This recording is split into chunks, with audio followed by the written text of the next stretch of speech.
Hey everybody, Scout Crafty here again. Welcome back to the show. Hope you're doing well. We have a great show planned for you today. Hopefully you'll enjoy it. But a little news first. Starting today, we're going back to the 3 episodes a week format. Now, the episodes won't be as long, a maximum of 15 minutes, but we'll have 3 a week. Hopefully, for some of you people that are stubborn and don't have YouTube Prime and are getting hammered with the commercials, will find that a little bit better. And for everybody else, it's just a little bit more often of seeing me. So starting today, so you'll see me again on Friday. But right now we have a couple things to get to, and first off, something I'm sure you're all looking forward to. Let's get started right away. Okay, first off, last episode I asked you how many square nuts do you think are in this jar, and boy, we had some fantastic answers, and some were close and some were right on the money. Before I tell you how many was in there, I just want to talk real quick about the jar. Okay, this is a pickle jar. Now, if you're looking at this jar and go, so it's just a glass jar, then you haven't reached the pinnacle yet of being a hardware fanatic. Okay, I am a hardware fanatic. I love all kinds of nuts, bolts, and the only person that is more fanatical when it comes to hardware is my buddy Reggie from across the pond. And Reggie has the greatest collection of hardware of anybody in the world, and I'm sure of it, and I'll put money up against anybody that thinks they have more. However, I want to talk real quick about these jars. Now, you look at this jar here, and yes, it's a pickle jar. Okay, now when you look at a jar, it's funny when you become a hardware fanatic. When you look at this isn't just a jar, it's a vessel to hold future hardware. And this one is almost perfect for the simple reason, first of all, it's a wide mouth jar, okay? Meaning that you don't have a neck on it that stops when you have to get some hardware out of it. So that comes in. Secondly, it's glass. I prefer glass over plastic. Some people say, well, glass breaks. Truthfully, I think I've broken 4 jars in like 40 years. It's something that don't happen. So I prefer glass because they stay nice. You can see through them. They don't get scratched up. And lastly, the lid, this one tightens up and locks only 1/8 of a turn, all right? Or less, maybe a 1/16 of a turn. You know, you don't have to screw it on like a peanut butter jar or something like that you have to unscrew and screw a few times. This 1, 2, 3 locks up. Now, and the reason that's good is because a lot of times you don't have to have a seal that you have to turn upside down, but it will hold. So a good old-fashioned pickle jar, and then just when you get something that you use often, you just put them aside, and that's it. Now, for how many that's in here, there are 350 nuts exactly, square nuts, 350. Now, the first person to guess it was William. He guessed it within like 10 minutes of the video being up and loaded. But a little while later, we had Fabian come in with a accurate guess. And then lastly, we had Larry, also guessed exactly 350. Congratulations. Now, the reason I bought this many of these square nuts, as you know, I'm going to be restoring Jim's hand truck, and I needed about 30. And I could have bought 30 square nuts for the price of $9 and something cents. So $9 for 30, or I could get 350 for like $27. So I know you say, well, that's a lot of, are you going to use these? That's a lifetime supply. How often do we have a lifetime supply of something? But so I went with this because I can't, I'm crazy like that. I can't see buying 30 for $9 when I can have 350 see what I mean? That's how I get caught up with it. I also needed some bolts. Now, the bolts that are used on that hand truck are called carriage bolts, and this is the type of carriage bolt that's used. Now, there are different sizes, a few different. Some are 3 inches, some are 3 1/4, some are 3 1/2. But to try and buy different bolts of that size, it's very difficult. So what you do is you look, and sometimes if you search it out, you could get a deal. These were long. I bought them extra long. I think these are 4 1/2 inch bolts. and I bought 50 of them. So that's more than enough to do the whole hand truck, and then I'll just cut them to size, which is the best way to do it. And then, believe it or not, with all the cutoffs that I have, I will save them because they become now threaded studs. So anything that gets cut off gets saved. But that's how I bought that. I bought the whole box here of 50, and they do come with nuts on them, but we're not using them. We're using the square nuts. Okay, next up, there's a whole category or group of tools that I've always enjoyed known as gimmick tools or gimmicky tools, and some are more gimmicky than others. Some actually do work, but I always enjoyed the gimmicky tools, the tools that were put out there to try and cater to people, to impulse buy and whatnot.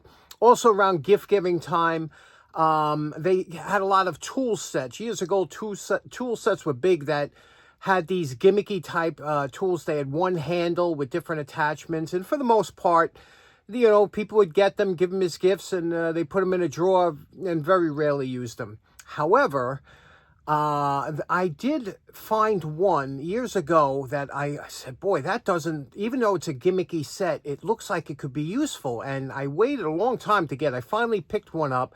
Let me show you what I'm talking about. And this is the set that I'm talking about here. Now, this is, it's Hermes, or pronounced Hermes.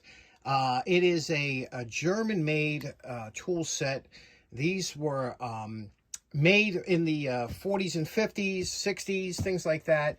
Again, these type of sets were all over the place, especially the ones out of Germany, and they've become quite collectible. I cleaned this one up. It had a slight surface rust, things like that. I cleaned it up beforehand because I wanted to show you how this works.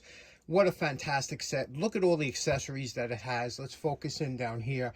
First of all, you have two saws, a fine and a coarse saw. You have, this is like a drill with a rasp on it, a countersink. I guess this will wallow out a hole, this one here. I don't know what that's for. Two other drills, a square awl, and two spade bits. Now, this is the most complete set that I could find. They also made another set that had sockets in it, too, with a socket adapter. But this one here, I paid $80 for. I paid a lot of money, but it's very hard to find one in good shape that works well. And this is the meat and potatoes is the handle here, okay, of this set. And let me show you how great this handle is. First of all, it's ratcheting. So when you put this up, listen to this. And then the other way. Just super smooth, really nice. And if you notice the top here, let me take one of the saw blades out so I could show you. If you want to put, there's a tang at the bottom of all these accessories, and the tang has a half cut in the bottom and a little notch on the top there. And what that does, when you put this in here like this, it'll go down, okay? It'll go down, and you'll see this notch, if you look at that little cutaway there, that'll lock in there. And then when you push this, it says open and close, close, open. You turn this little knob to close. Now that's locked in there. It's not going anywhere. And now you could use this as a saw, you know, for jamming or whatever. And to take it out, you just remove it like that. It's that easy to change bits. This here is really what really makes this stand apart. Let me show you this. This is the brace part. Now you can see the brace goes into here just like this. Now what's really interesting, if you look at the bottom here, it's got a ball bearing. You see that? So when you put this in here like this and you hit close, now that's in there. It's not going, but look how this spins now. This spins so nice and easy, and the more pressure you put with those ball bearings, the smoother it'll be. And then this end is where you put the bits, and you can see here how this would work. Isn't that fantastic? And again, you're not using the ratcheting. That's just the spinning the way it's designed. Now, one other interesting thing here is that there's a threaded hole on the one side of the handle here. And that's, I believe, a M8 by 1.25 maybe or something. I checked it out with my thread gauge. But I was wondering what that's for. But look, when you spin this here, this part of the handle off, look at this, how ingenious this is.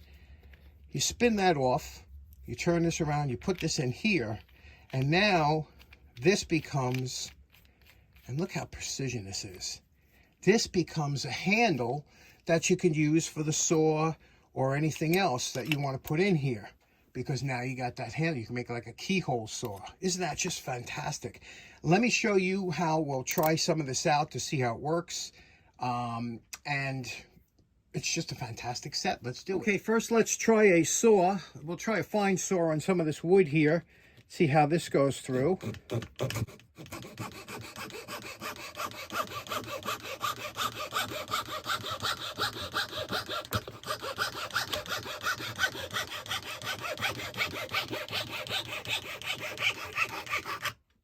Okay, nice fine cut. That's with the fine blade. And you can see it does a nice job on that. Let's see about drilling a hole. Okay, next up, let's try this type of drill. It's a drill kind of auger. Now, the beauty of this is that you can use this two different ways. You could put it directly into this handle, like we said here. And if you use the ratcheting, you could just turn it like this and feed it into a hole like that. But we're going to use the brace to really make good fast work. Now what's interesting is when this is all put together, this is almost 17 inches long from that little kit. But what a beautiful piece. Okay, here we have a piece of wood, hardwood, clamped into the bench. Let's get a good view of how that digs in and that auger makes a hole. Okay, here we're going to put the hole here, and we're just going to now.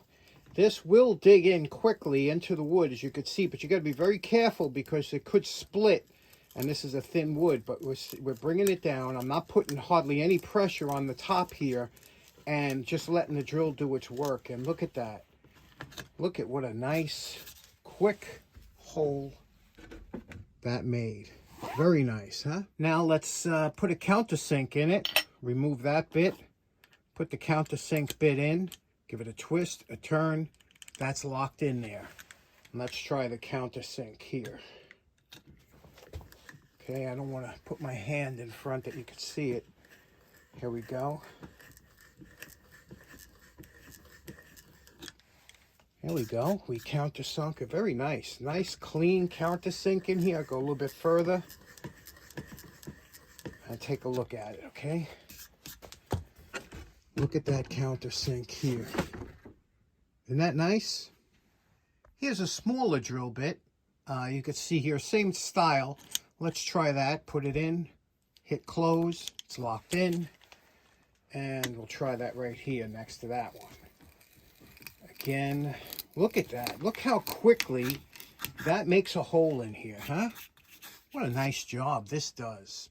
Now here's that square awl, so to speak, and let's see if this will actually make a hole, a smaller hole, this square, because it is sharp on all sides. And sure enough, look at that. What a nice hole. You can make a nice clean hole using this. Let's try a screw.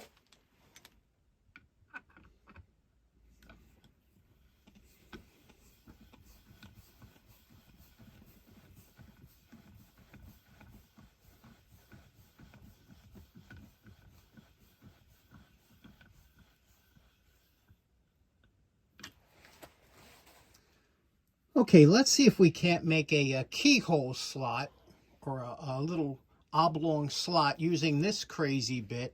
We'll drill two small holes and see if we can connect it using this. So let's try that.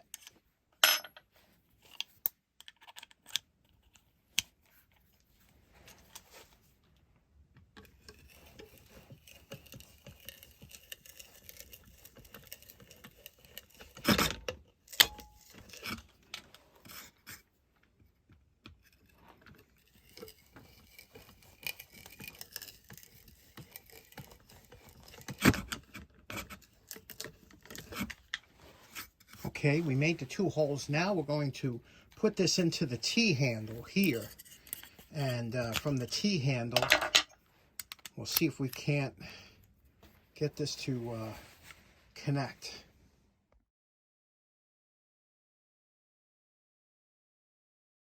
Okay, we made a little bit of a slot, and you know, that's just quick. You could probably do a better job if you took your time, but I have to tell you, this set is not a gimmick.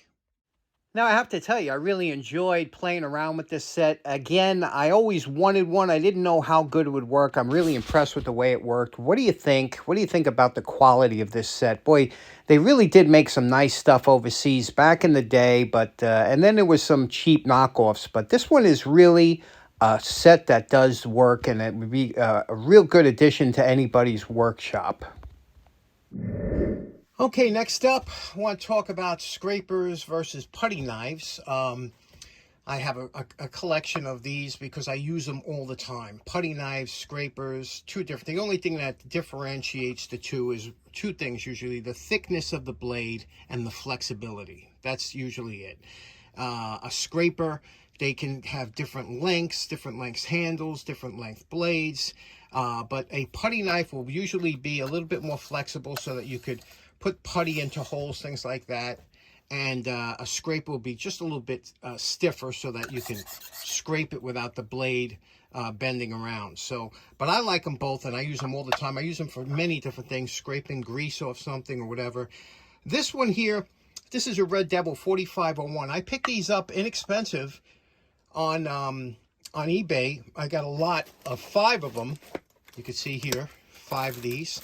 And I got them very inexpensive. They normally run, I don't know, $12 a piece, but I picked all 5 of them up for maybe $16, something like that. So sometimes you get good deals when you buy in bulk. One thing I like about this Red Devil scraper is it's got a big handle, you know, so you got a good grip on it, and not a long blade, you know, so you're real close to the work. This has a beveled edge on here, you can see. So if you needed to get under a label or something like that, you can get close to it. Again, you could put your finger on the blade to get under, but you could really wiggle it, and you see what it's doing there? How it's scraping that or lifting it off that surface. So it has a lot of good uses for this type of scraper.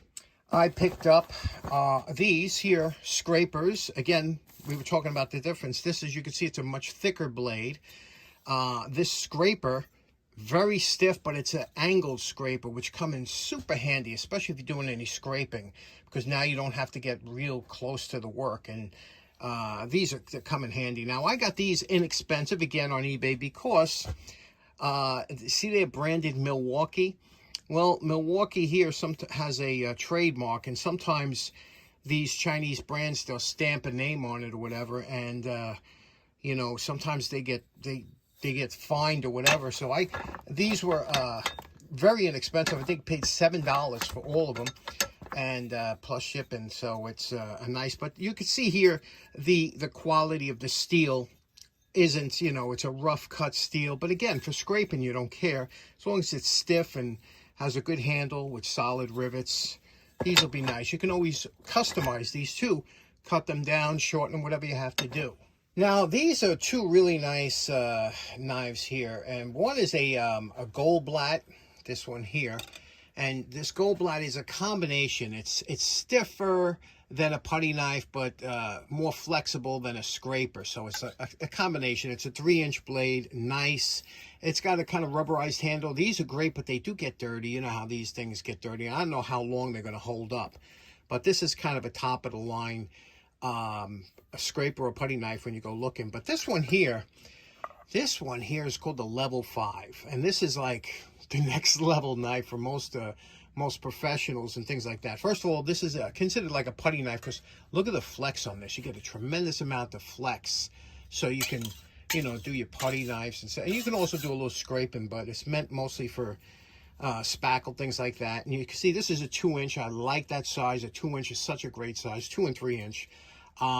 But the handle, it's a 1-piece handle. You see here, no casting lines at all. And look how it's bonded to the blade. Can you see that? There's no seam in there, so that spackle and everything gets in there. You know, you could dunk this whole thing in water, clean it up, and it will look really good for hopefully many years. But they're not cheap, but what do you think? Nice, right? And it's really tempered well. You could hear when you bang it, but again, flexible. I love a good, who doesn't, what kind of maniac doesn't love a good putty knife? Okay, next up real quick, I might have a quick retraction. I always try to keep it honest here. And remember we did this hammer last week, and I said it was Douglas, which it is. It's a Douglas hammer, but I'm not sure. A good friend of the show by the name of Namleets57 pointed out that he has a Douglas ball peen, and he couldn't find the history, and it might have been, one is made in California, one is in North Carolina, this one North Carolina, and the other one California. So I'm not sure if it's the same Douglas. I've been trying to find out, but I can't, so keep that in mind. And thanks so much, Namleets57, for pointing that out. Okay, next up, for those of you who've been with the channel for a while, know I have an affection for crowbars. I think crowbars are one of the coolest tools that you can have, and there's so many uses for them.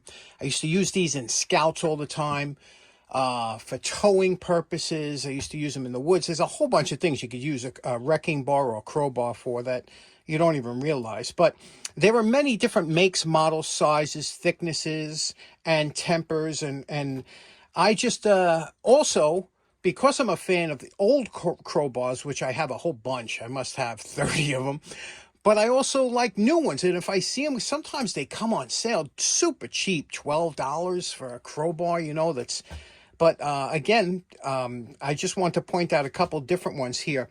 Here is a traditional, this is a heavy crowbar, and some of them have a pronounced crook here on the end. You see that? It's kind of a, and depending on this end too, some of them are split here for nails, some of them are straight, some of them have a cant like this one. You know, it all depends what you're using it for. This one's a USA crowbar. You could see here, it says USA, it's upside down, but they're great. And when you find a good one, especially at a flea market for $1 or $2, you got to pick it up. Here, this one I bought brand new. One thing about this one here, it's got kind of a thick end on it, but this one here was 18-inch, which is a nice, smaller crowbar that you can carry with you. It's an Estwing. It's a you know, a good company. But I want to show you a couple others that I recently picked up here. I like long crowbars because they give you a lot of leverage. Or again, wrecking bar. I don't know what you call them, or you're in your part of the woods.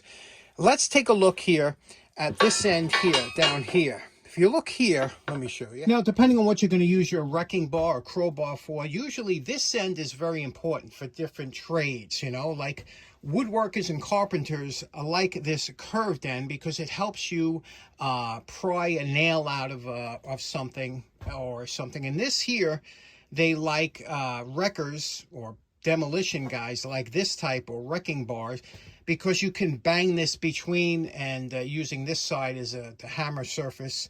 So there's different ways you can, some guys like a hex bar. This is a round bar here.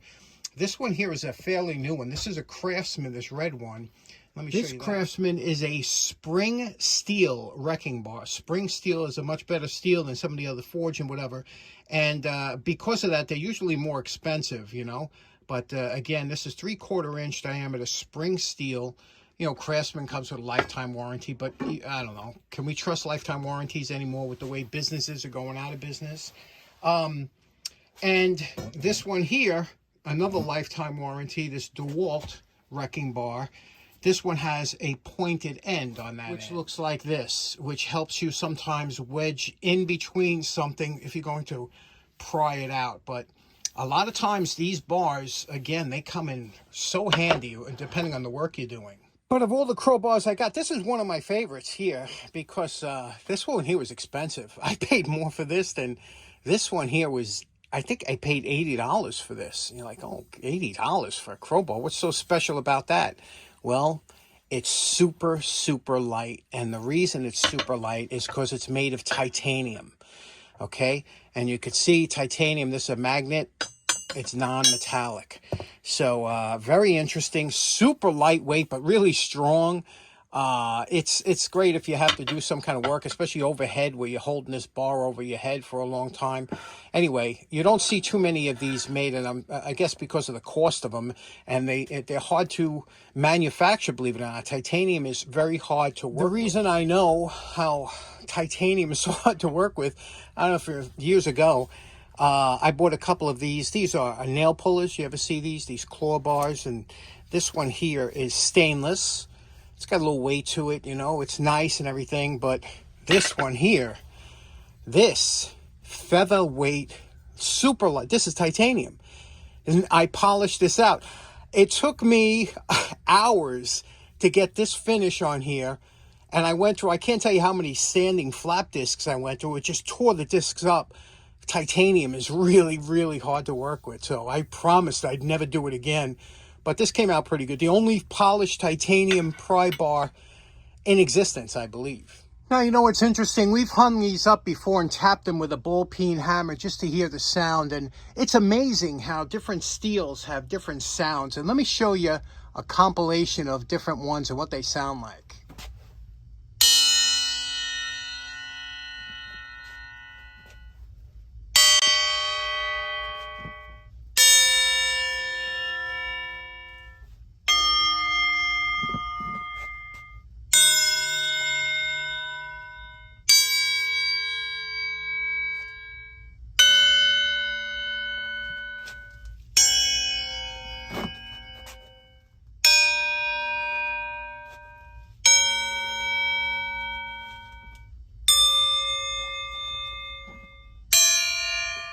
Okay, so in closing, it was a lot of fun. Congratulations to the winners who guessed the amount of nuts, 350 into that jar.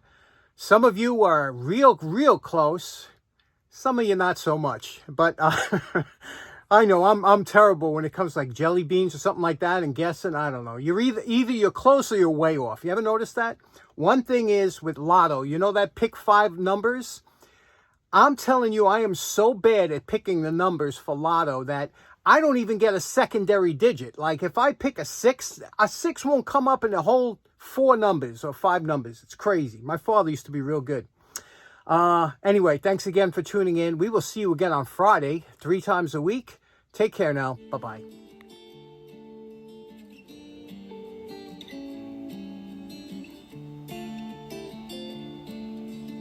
Look at you. Look how big you got. Come here.